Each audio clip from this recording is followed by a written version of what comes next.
Assalamualaikum warahmatullahi wabarakatuh. Balik lagi di channel aku, Cherisu. Aku Cheris ya teman-teman. Kita lanjut baca bukunya. Sekarang kita masuk ke bab 2. Keberuntungan dan resiko. Tak ada yang sebagus atau sejelek kelihatannya. Buku The Psychology of Money. Pelajaran abadi mengenai kekayaan, ketamakan, dan kebahagiaan dari Morgan Housel. International bestseller, telah diterjemahkan ke dalam 26 bahasa. Ayo kita berlayar lagi teman-teman, masuk ke bab 2. Keberuntungan dan risiko adalah saudara kandung.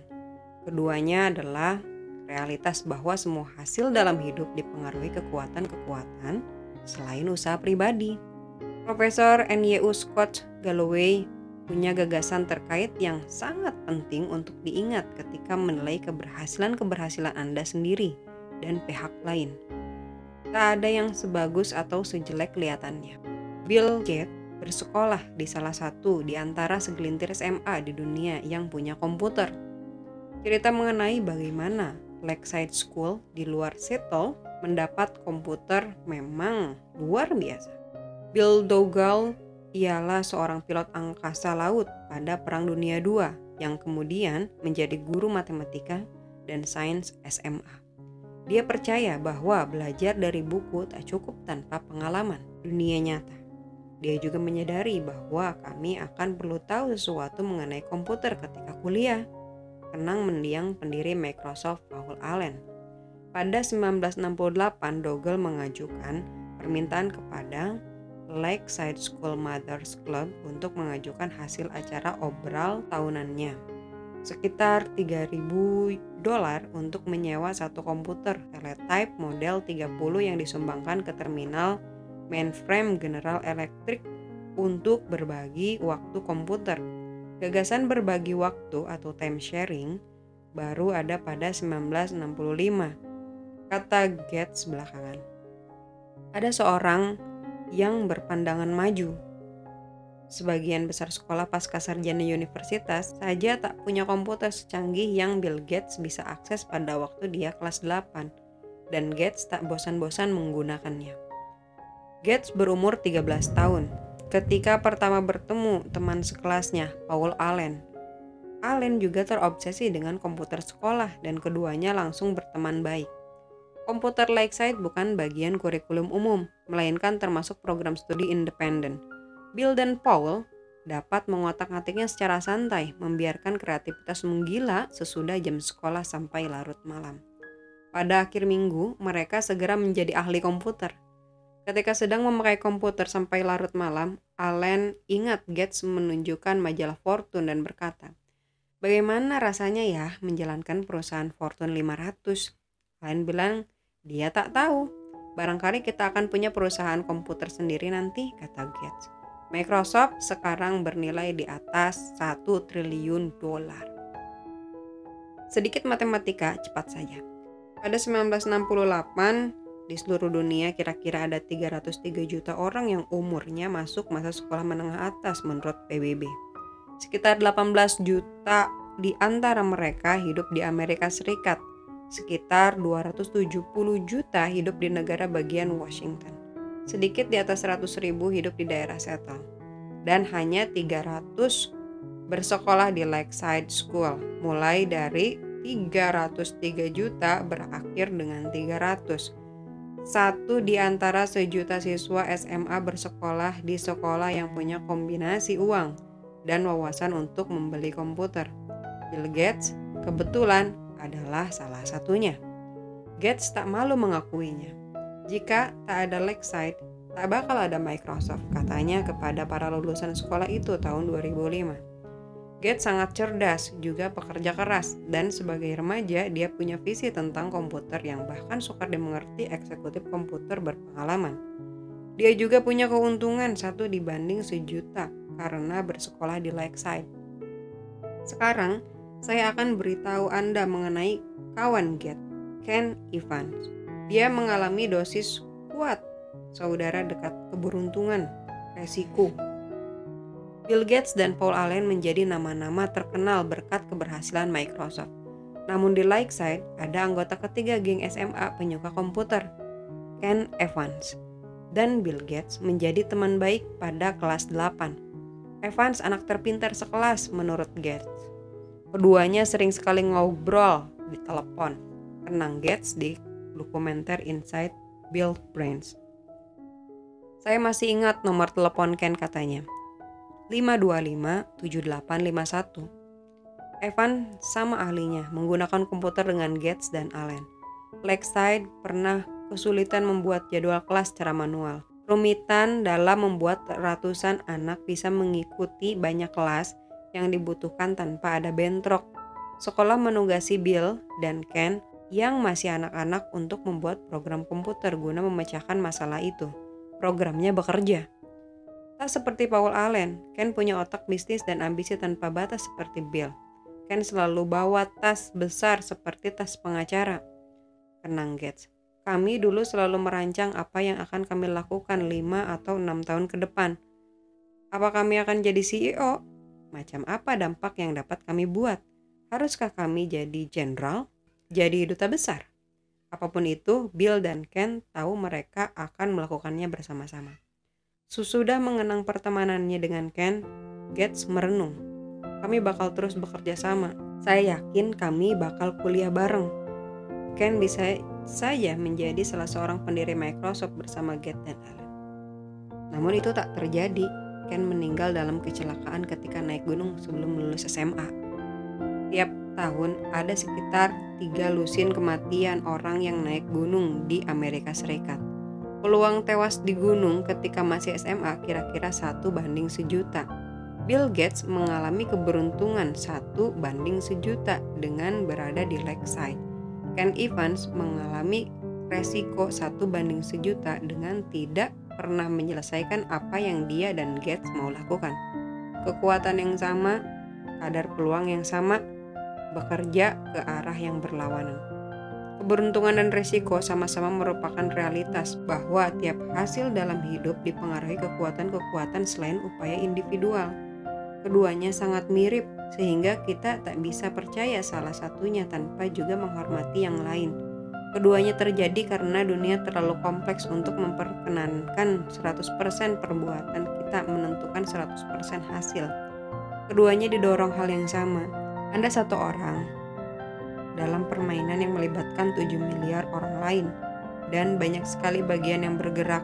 Dampak tindakan kebetulan di luar kendali Anda bisa lebih besar daripada tindakan yang Anda sengaja lakukan. Namun keduanya amat sukar diukur dan sukar diterima sehingga sering diabaikan. Bagi tiap Bill Gates, ada satu Ken Evans yang sama hebat dan gigih, tapi akhirnya mendapat hasil yang berlawanan. Jika Anda menghormati keberuntungan dan risiko selayaknya, Anda menyadari bahwa kalau Anda menilai keberhasilan finansial orang, hasil Anda sendiri atau orang lain, hasilnya tak pernah sebagus atau sejelek kelihatannya. Bertahun-tahun saya bertanya kepada ahli ekonomi Robert Shiller yang meraih hadiah Nobel Ekonomi. Apa yang Anda ingin ketahui mengenai investasi, tapi kita tak bisa ketahui? Dan pastinya keberuntungan di hasil sukses, jawabannya. Saya suka tanggapan itu, karena tidak ada yang benar-benar berpikir keberuntungan tak berperan di keberhasilan finansial. Namun karena sukar mengkuantifikasi keberuntungan dan tidak pantas kalau mengatakan keberhasilan orang disebabkan keberuntungan, sikap yang biasa adalah secara tersirat mengabaikan keberuntungan sebagai faktor keberhasilan. Jika saya berkata, ada 1 miliar investor di dunia, berdasarkan kebetulan belaka.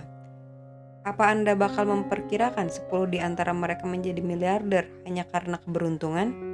Anda bakal menjawab, tentu saja. Namun, jika saya minta Anda sebut nama-nama investor itu di depan mereka, Anda mungkin akan tidak berani. Ketika menilai pihak lain, mengaitkan keberhasilan dengan keberuntungan membuat Anda tampak iri dan jahat. Meski kita tahu kaitan itu ada. Dan ketika menilai diri sendiri, mengaitkan keberhasilan dengan keuntungan juga bisa terlalu mematahkan semangat. Ahli ekonomi Bhaskar Mamuzder telah menunjukkan bahwa pendapatan di antara saudara lebih berkorelasi daripada tinggi atau berat badan. Jika Anda kaya dan jangkung, saudara laki-laki Anda lebih mungkin sama kayaknya dibanding sama jangkungnya. Saya pikir sebagian besar kita secara intuitif tahu dan itu benar. Mutu pendidikan Anda dan kesempatan yang terbuka bagi Anda sangat berkaitan dengan status sosial ekonomi orang tua. Namun, carikan 2 bersaudara yang kaya dan saya akan menunjukkan 2 orang yang tak berpikir temuan penelitian itu berlaku bagi mereka. Kegagalan yang bisa berupa segalanya dari kebangkrutan sampai tidak berhasil mencapai cita-cita pribadi juga disalahgunakan. Apakah bisnis yang gagal itu kurang keras berusaha? Apakah investasi buruk tidak dipikirkan dengan baik? Apakah karir yang mandek disebabkan kemalasan? Kadang iya, tentu saja. Namun, seberapa banyak sukar mengetahuinya? Segala yang layak dikejar punya peluang berhasil di bawah 100%, dan risiko adalah apa yang terjadi ketika mendapat hasil yang kurang dikehendaki. Sebagaimana dengan keberuntungan, kisahnya jadi terlalu sulit, terlalu berantakan, terlalu kompleks jika coba diurai seberapa banyakkah sesuatu hasil disebabkan keputusan sadar atau resiko. Anggap saya membeli saham, dan 5 tahun kemudian harganya tak naik-naik. Mungkin saya membuat keputusan buruk dengan membelinya. Mungkin juga saya membuat keputusan bagus, yang peluang untungnya 80%, dan saya kebetulan mendapat hasil rugi dengan peluang 20%. Bagaimana saya tahu yang mana yang terjadi? Apa saya berbuat kesalahan atau saya mengalami kenyataan resiko? Bisa saja mengukur dengan statistik apakah beberapa keputusan itu bijak. Namun di dunia nyata sehari-hari kita tak melakukan itu, terlalu sukar. Kita lebih suka cerita sederhana yang gampang tapi sering menyesatkan. Sesudah menghabiskan bertahun-tahun di sekitar investor dan pemimpin bisnis, saya menyadari bahwa kegagalan orang lain biasanya dianggap disebabkan keputusan buruk, sementara kegagalan kita sendiri biasanya dianggap karena resiko buruk. Ketika menilai kegagalan Anda, saya cenderung lebih suka cerita jelas dan sederhana mengenai sebab dan akibat, karena saya tak tahu apa yang berlangsung dalam kepala saya. Anda mendapat hasil buruk, jadi itu mesti disebabkan keputusan buruk, adalah cerita yang paling masuk akal bagi saya. Namun ketika menilai diri sendiri, saya bisa membuat cerita liar untuk membenarkan keputusan masa lalu dan mengaitkan hasil buruk dengan risiko. Sampul majalah Forbes tidak mengeluh-elukan investor malang yang membuat keputusan bagus, tapi kebetulan mengalami kesialan berupa resiko buruk. Namun, sampul itu jelas mengeluh-elukan investor kaya yang membuat keputusan biasa-biasa saja atau bahkan serampangan tapi kebetulan beruntung. Keduanya melempar koin yang sama, kebetulan hasilnya beda. Bagian yang berbahayanya adalah bahwa kita semua mencoba belajar mengenai apa yang ampuh dan tidak ampuh untuk uang. Strategi investasi apa yang ampuh, apa yang tidak ampuh. Strategi bisnis apa yang ampuh, apa yang tidak ampuh. Bagaimana caranya jadi kaya? Bagaimana supaya tidak miskin? Kita cenderung mencari pelajaran dengan mengamati keberhasilan dan kegagalan, lalu berkata, lakukan apa yang dia lakukan, hindari apa yang dia lakukan. Jika kita punya tongkat sihir, kita bakal menemukan seperti apa tepatnya proporsi hasil yang disebabkan tindakan yang bisa diulang, dibanding peran resiko dan keberuntungan acak yang mempengaruhi hasil itu di segala arah. Namun, kita tak punya tongkat sihir. Kita punya otak yang lebih suka jawaban gampang tanpa memperhatikan nuansa. Jadi, mengenali ciri-ciri yang harus kita tiru atau hindari bisa sangat sulit. Saya akan menceritakan seseorang lain yang sangat sukses seperti Bill Gates, tapi kesuksesannya sukar diketahui apakah berasal dari keberuntungan atau keahlian. Cornelius Vanderbilt baru menjalin sejumlah kesepakatan bisnis untuk memperbesar kerajaan rel keretanya. Seorang penasihat bisnisnya memberitahu Vanderbilt bahwa tiap transaksi yang dia setujui itu melanggar hukum. Demi Tuhan Jones, kata Vanderbilt, kita tidak menganggap bisa mengelola rel kereta sesuai aturan negara bagian New York, kan? Yang pertama saya pikirkan ketika membaca itu adalah sikapnya lah yang menyebabkan dia sangat berhasil. Hukum tidak mendukung rel kereta pada masa hidup Vanderbilt. Jadi dia bilang bodoh amat dan terus maju.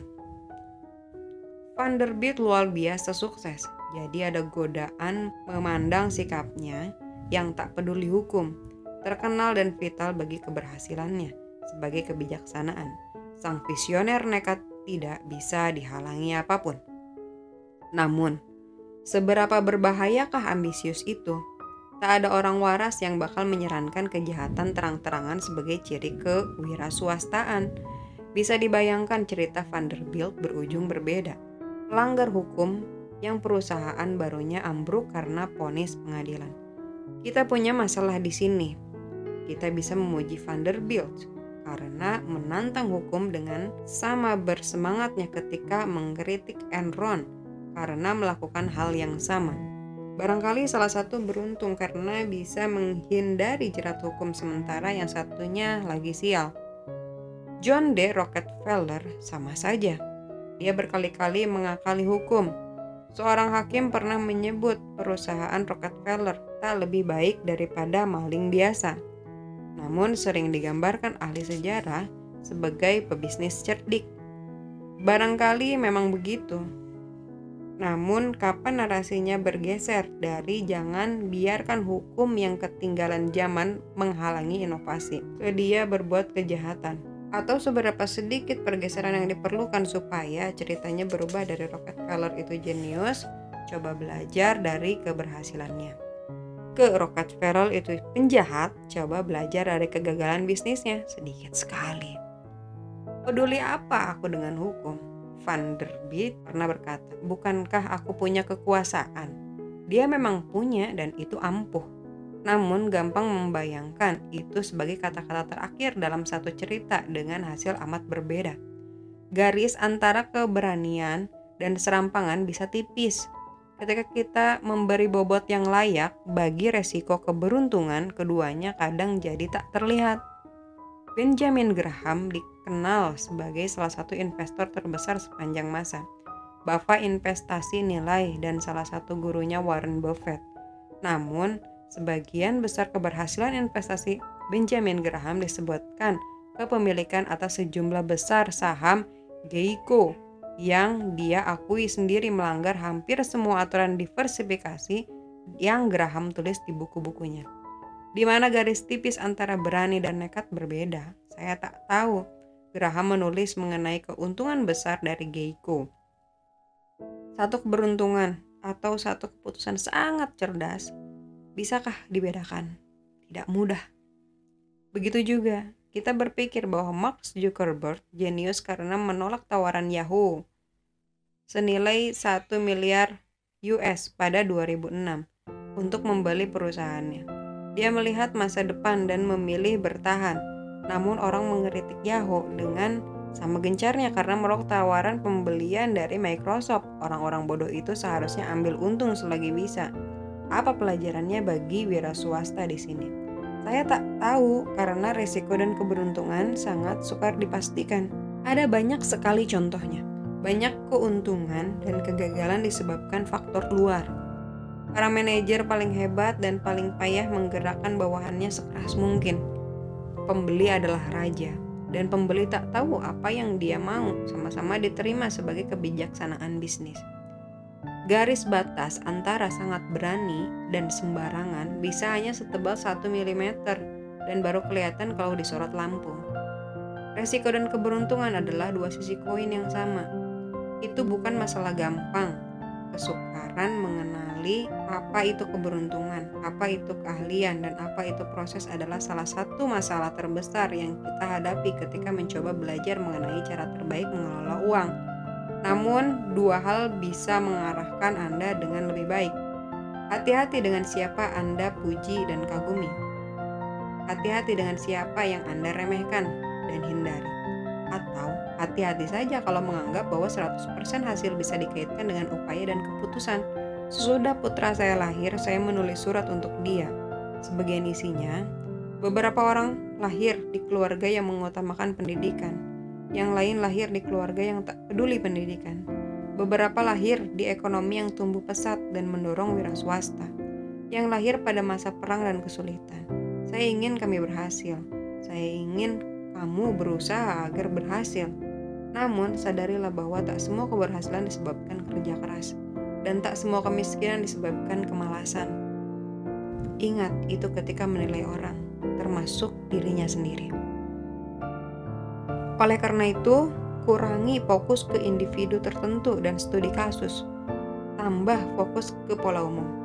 Mempelajari orang tertentu bisa berbahaya karena kita cenderung mempelajari contoh ekstrim, miliarder, CEO, atau kegagalan besar yang mendominasi berita, dan contoh ekstrim seringkali adalah yang paling tidak bisa ditiru di situasi lain. Karena kompleksitasnya. Makin ekstrim suatu hasil, makin kecil kemungkinan kita bisa menerapkan pelajaran darinya di kehidupan sehari-hari. Karena makin besar kemungkinan hasilnya dipengaruhi keberuntungan atau resiko ekstrim. Anda akan lebih dekat ke pelajaran yang bisa diterapkan dengan mencari pola umum keberhasilan atau kegagalan. Makin lazim polanya, makin bisa dipakai dalam hidup Anda. Mencoba meniru keberhasilan investasi Warren Buffett itu sukar, karena hasil Buffett sangat ekstrim sehingga peran keberuntungan dalam hidupnya mungkin besar. Dan keberuntungan bukan sesuatu yang bisa ditiru, namun menyadari bahwa orang yang punya kendali atas waktunya sendiri, seperti akan kita lihat di bab 7, cenderung lebih bahagia dalam hidup adalah pengamatan yang cukup luas dan umum sehingga Anda bisa melakukan sesuatu mengenainya. Ahli sejarah favorit saya, Frederick Louis Allen, menghabiskan karirnya menggambarkan kehidupan orang-orang Amerika. Bagaimana mereka hidup, bagaimana mereka berubah, apa pekerjaan mereka, apa makan malam mereka, dan lain-lain. Ada lebih banyak pelajaran relevan didapatkan dari jenis pengamatan luas itu daripada mempelajari hal-hal ekstrim yang cenderung mendominasi berita. Bill Gates pernah berkata, keberhasilan adalah guru yang payah, membuat orang pandai berpikir dia tak bisa kalah. Ketika keadaan sedang sangat bagus, sadari bahwa itu tak sebagus yang Anda pikirkan. Anda tak terkalahkan, dan jika Anda mengakui bahwa keberuntungan memberikan keberhasilan kepada Anda, maka Anda harus percaya saudaranya keberuntungan, resiko yang bisa memutarbalikkan cerita Anda dengan sama cepatnya. Namun itu juga berlaku ke arah sebaliknya. Kegagalan bisa menjadi guru yang payah karena membuat orang pandai berpikir keputusannya buruk, padahal kadang mereka sekedar sial.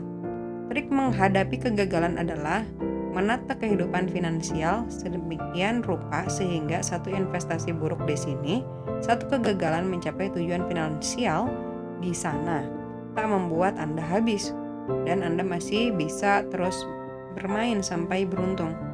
Namun yang paling penting adalah bahwa sebagaimana kita mengakui peran keberuntungan dalam keberhasilan, peran resiko berarti kita harus memaafkan diri dan memberi ruang untuk pengertian ketika menilai kegagalan.